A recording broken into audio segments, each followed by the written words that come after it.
Hey everyone, welcome back to the channel. Thanks for watching. Today's video, we're going to be jumping back on the 1987 Mustang GT here. We're actually going to be tackling something pretty significant, and that's the fuel system on this car. But before I get into what we're actually going to be doing, I want to give a huge shout out to my boy Dan at Neo Mustangs. Guys, if you're looking to get the maximum potential out of a 255 or 340 liter per hour fuel pump utilizing your stock Fox body fuel system, be sure to check out the video that he actually posted. I'll place the link in the description and also have a card here up in the corner. And what it did was essentially upgrade all the fuel pump wiring at the relay to be able to get the maximum potential and the maximum flow out of those fuel pumps. So Dan from Neo Mustangs did an excellent job explaining everything from start to finish, and definitely you guys need to check that out. So the fuel system we're going to be tackling today is actually the Level 1 fuel system from Anderson Ford Motorsport. So let's go ahead and take a look at what comes in that kit, and then we'll talk about the installation. Okay, inside the box you'll receive everything you see on the table here. You'll receive a 40-foot roll of stainless steel braided PTFE fuel line. You'll also receive some black fuel rails, a new inline fuel filter with fittings already pre-installed, also a new fuel pressure regulator with fittings installed, a fuel pressure gauge that works with this fuel pressure regulator, an assortment of different fittings and hose end fittings, including fuel pump module fittings here to work with everything in tandem, and of course proper adapters, a new heavy-duty fuel pump upgraded relay kit with upgraded wiring, and a 340 liter per hour fuel pump module ready to drop into a stock fuel tank from 86 through 95 Mustang. So the reason I decided to go ahead and pick up this kit versus just doing the standard fuel pump wiring upgrade is I wanted to give myself a little room to grow. This, of course, being a modular system, if I decided I wanted to run E85 down the road or something along those lines, it's very simple to go ahead and upgrade my feed line to a much bigger line to be able to handle the volume that E85 requires.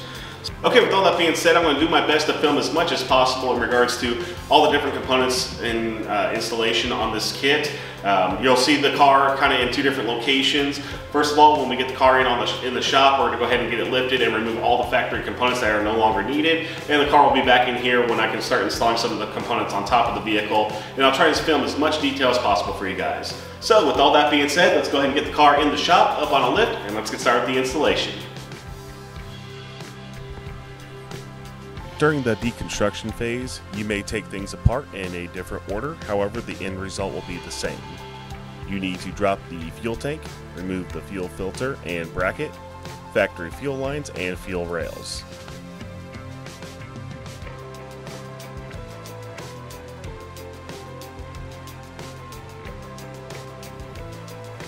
You will want to have someone give you a hand in removing the fuel tank if possible.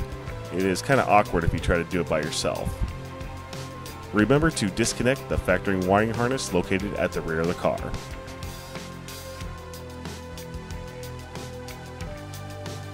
The factory fuel lines are held to the body of the car with a few 8mm bolts and rivets.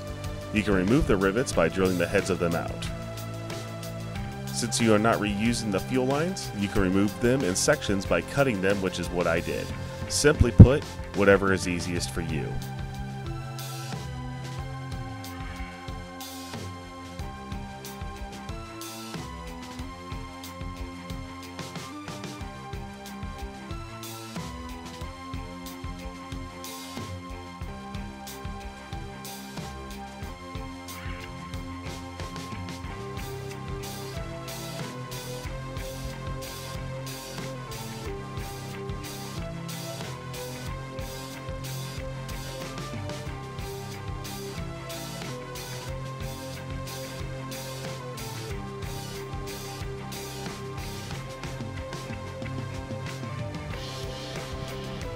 It will be good to have a set of fuel line quick disconnect tools. You will have connections located at the bottom passenger side of the motor and right above it in the similar location at the top of the motor. Taking these apart in the factory locations makes pulling the fuel rails much easier. To remove the fuel rails, you will need to remove the upper intake manifold.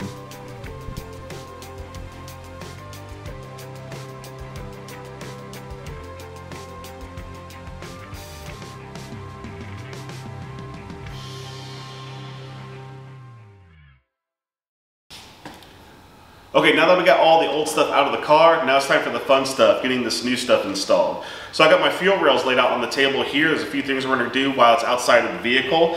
Mostly we're gonna go ahead and seat the injectors into the new rails and install our new fuel rail adapter fittings. Got a bottle of dielectric grease here, which will help in regards to lubricating the O-rings. As long as you use a non-petroleum based grease, that's what you're gonna wanna use. Also, I have a flathead screwdriver, which I'll show you here in just a second what you're gonna need this for. All right, let's go ahead and get these injectors installed into the rails. Each end of the fuel rail should be open for this installation. So as you can see, this should be the passenger side rail. It's open on both ends. Driver's side rail will have a plug in one end right here. And as you can see, it's just got a simple slot right here. We're gonna take our flathead screwdriver. It's just held in, it's just an O-ring fitting. I'm just gonna take this and unthread it. And it shouldn't be on there too tight again because it's O-ringed. Okay. All right, now both sides are open. So what we're gonna do, we're gonna open up our -8 to -6 adapters. Like so. We're gonna go ahead and lubricate the O-ring with our dielectric grease. Doesn't need much.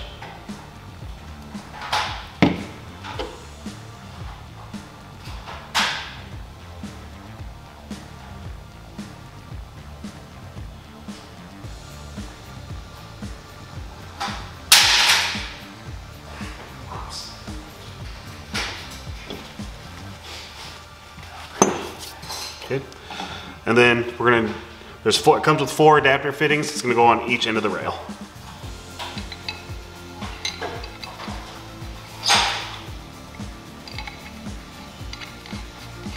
Go ahead and get started by threading them in by hand.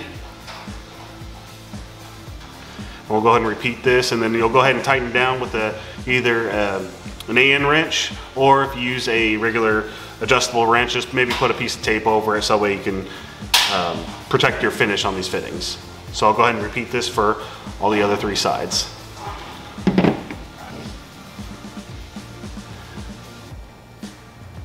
right, now we'll go ahead and seat the injectors. Same thing, take dielectric grease, just run over the tops of the O-rings.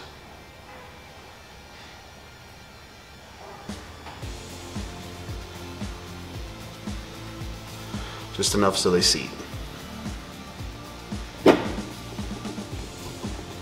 Like so. And just repeat this for the remaining 7. Okay, here's our finished product. Before we set the rails down into the engine, we'll go ahead and lube up the bottom O-rings as well. But yep, you'll see they'll be directional. You'll see they'll be facing a direction. Of course, the brackets face the intake manifold. That's how you know where to face your injector connectors, facing the opposite direction. All right, let's go ahead and lube up the O-rings and place these in the car.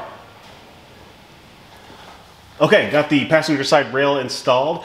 It is a little tricky to get to the factory bolts down here to actually fasten it to the lower intake manifold, but everything is secured on there, so we're ready to move on to the driver's side. So for the driver's side, you'll see here that I have a 45-degree fitting, which comes in the kit, and that's because the driver's side fuel rail needs to be spaced out because this will actually hit the distributor if it runs to the stock location.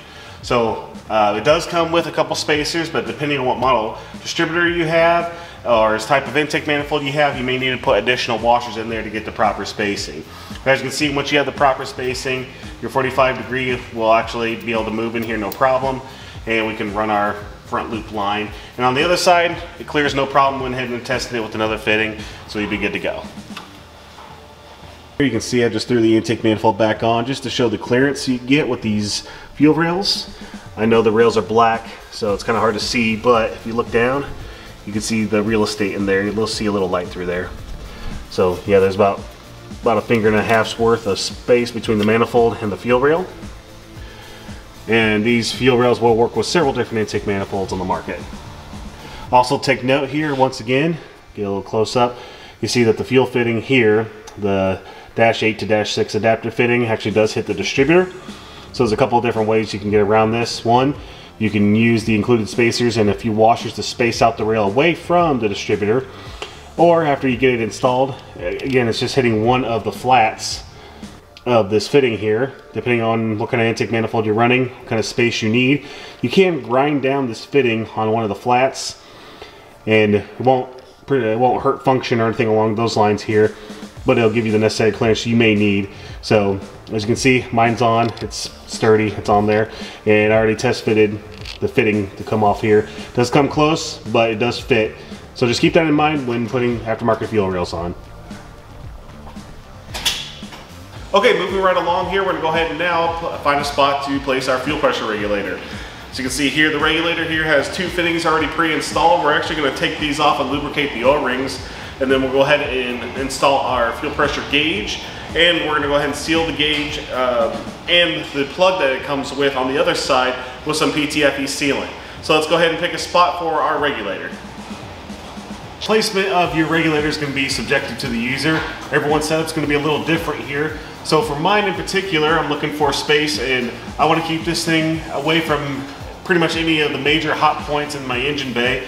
So for me, I'm actually going to place my regulator right here behind the strut tower, in between the firewall and the back of the strut tower.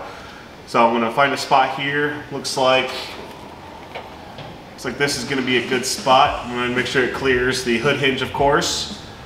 And yep, it gets plenty of clearance between my downpipe on my turbo kit, and I'll still be able to make the adjustment at the top of the regulator and be able to read my fuel pressure gauge. So let's go ahead and prep the regulator here and get ready to install it.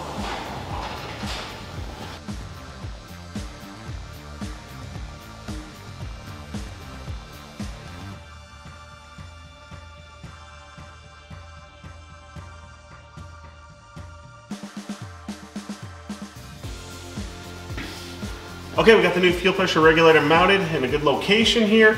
Went ahead and ran one of my lines directly to it to make sure it's going to work and it's going to clear everything, and it does. Of course, got the gauge installed to the front port, got everything sealed up. Now it's time to tighten it up, and now we can start working on our fuel lines.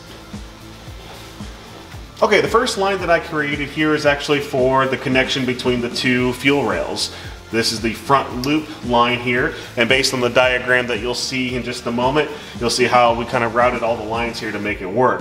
So what I decided to do is use one of my 45-degree fittings here, as this side is really tight up against the distributor. So using a 45 here gives you the necessary clearance, and it does clear. And the line loops around the front, clears under the TFI module, and connects to the other side of the rail. And I decided to use one of my straight fittings on this side of the rail. I could have used the other 45 that's included in the kit, but it does clear with either one.